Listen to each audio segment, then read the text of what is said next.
Hey there, fellow viewers. If you're a USAA member and you've been frustrated by your card getting declined, you're in the right place.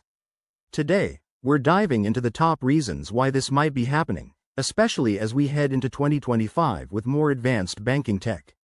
I'm your host, and let's get straight to it. This video will help you troubleshoot and avoid future headaches. First off, the most common culprit is insufficient funds. It's simple. If your account balance is lower than the purchase amount, your card will decline instantly. Always double-check your available balance before swiping or tapping. Another big reason is security features. USAA has robust fraud protection, which might flag unusual activity, like a big purchase in a new location, as suspicious, leading to a temporary hold or decline.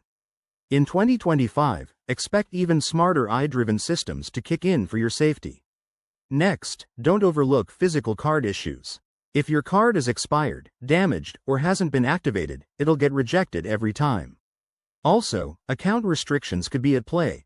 Maybe there's a hold from a recent deposit, or your account is frozen due to suspected fraud. Technical glitches, like system outages or merchant errors, can cause declines too, so it's not always your fault. To fix this, start by logging into your USAA app or website to review your transactions and balance.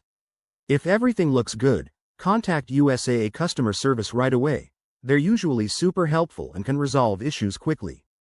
Pro tip: set up transaction alerts on your account to stay on top of your spending and prevent surprises. In conclusion, understanding why your USAA card declines can save you time and stress.